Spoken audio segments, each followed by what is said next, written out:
एक मशहूर अभिनेता किसी घाव के कारण मुंबई में एक विख्यात अस्पताल में भर्ती थे। हर तरह का उपचार करने के बावजूद घाव से कुछ तरल पदार्थ बाहर आता जा रहा था। डॉक्टरों ने उसके परिवार वालों को बताया कि वे असहाय स्थिति में पहुंच चुके हैं। बहुत कोशिश करने के बावजूद वे इसका कारण नहीं समझ पा रहे थे। अब तो जान बचाना भी मुश्किल लग रहा था। उस अभिनेता का सेक्रेटरी गुरु महाराज जी के शिष्य संदीप सेठी को जानता था, जो कि फिल्म उद्योग में था। उसने अपने बॉस के लिए गुरु महाराज जी के स्पेशल आशीर्वाद के लिए प्रार्थना की। संदीप ने गुरु महाराज जी से फोन पर बात की और अभिनेता के जीवन रक्षा के लिए प्रार्थना की। सुनकर गुरु महाराज जी ने कहा कि सेक्रेटरी को गुड़गांव भेज दो। सुनते ही सेक्रेटरी हवाई जहाज से गुड़गांव पहुंच गया।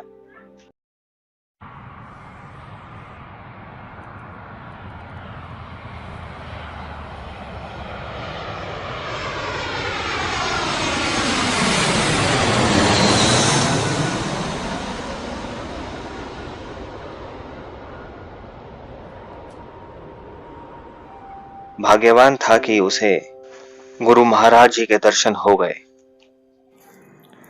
संदीप के कहे अनुसार सेक्रेटरी ने गुरु महाराज जी के चरण पकड़े और बड़े ही विश्वास के साथ अपने बॉस की जीवन रक्षा और निकलते हुए तरल को रोकने की प्रार्थना की।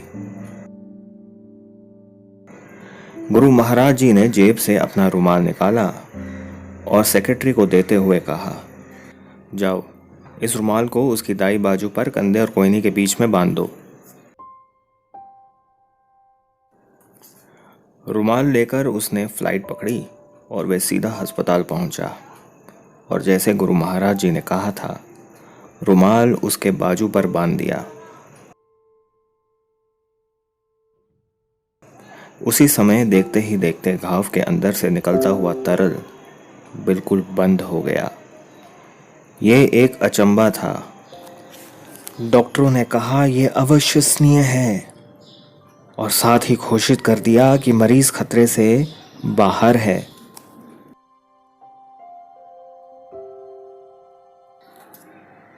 सुनने में आया था कि उस अभिनेता की पत्नी धन्यवाद देने और आभार व्यक्त करने और साथ ही आशीर्वाद लेने के लिए गुरु महाराज जी के पास आई थी।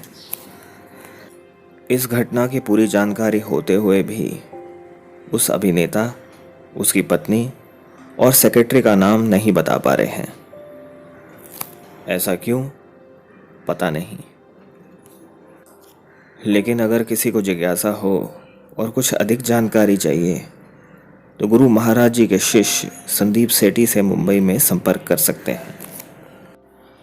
आप लोगों को विचार तो आ सकता है इस वीडियो को देखने के बाद कि किस तरह का रुमाल होगा गुरु महाराज जी का, कि बाजू पर बांधते ही संजीवनी की तरह कार्य किया जिसने।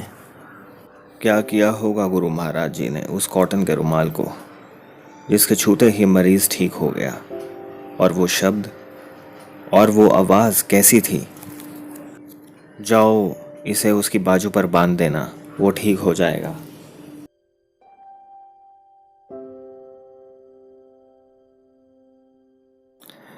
अब कैसे हो आपकी असली पहचान गुरु महाराज जी?